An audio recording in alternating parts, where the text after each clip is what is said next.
Good evening. Our verse for this evening is Proverbs 1 verse 7, and it says, "The fear of the Lord is the beginning of wisdom, but fools despise wisdom and discipline."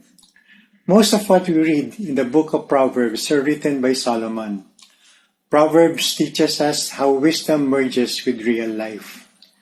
As we go through life, we acquire so much knowledge, accumulate data, information mostly through education in schools, life's experiences, and today we get so much information through the internet and social media.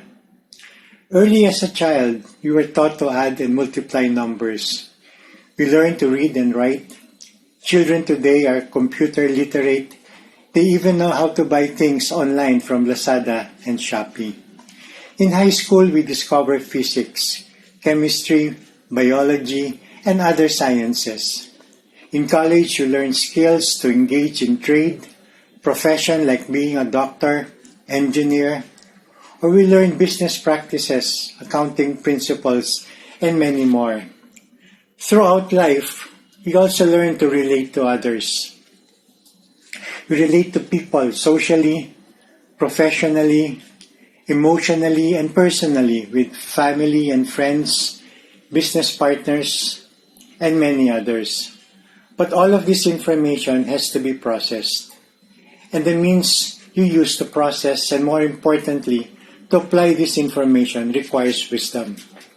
So what is wisdom? It is the ability to see life from God's perspective. How God sees family, business transactions, wealth, how God wants us to act while we are stuck in traffic in EDSA, or to wait patiently in line at the supermarket, or to get your RFID installed on your vehicles, or how to deal with difficult people. In other words, the everyday activities and the real-life situations that we face constantly. Wisdom allows us to live our lives in a way that is pleasing and glorifying to God. So how do we acquire wisdom? Solomon tells us in our verse that wisdom begins with the fear of the Lord. But fear, the word fear as used here, does not mean that we are to be afraid or scared of God. That is not the character of God, but it means reverence. Wisdom begins when we properly acknowledge who God is, to see His character, divine nature, that He is holy and sovereign, whose thoughts and ways are different and higher than ours. And because God is holy, divine, magnificent, sovereign, and loving, and many more, our only response is to offer Him the praise and the worship that He deserves. Wisdom then begins with our worship of God, and this is the foundation of wisdom. Our verse tells us that it is only when we approach God with an attitude of worship that we can discover what life is all about.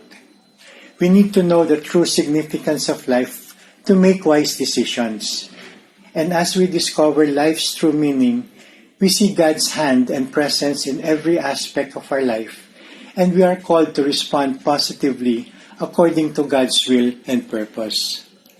Wisdom tells us to worship God in our daily lives, whether it involves money, work, business, or marriage.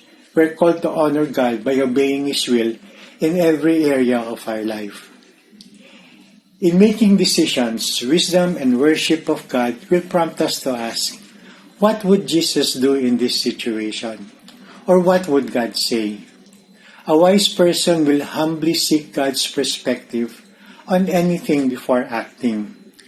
Worship is therefore seeing life from God's perspective and responding accordingly.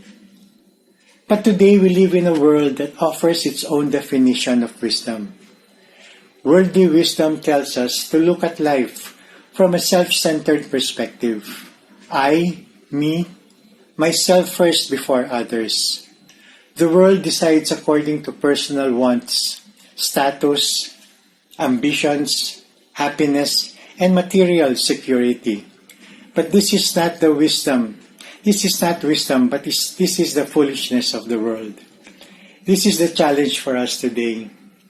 the wisdom to think, do, and say in a manner that will reflect the image of God in our lives.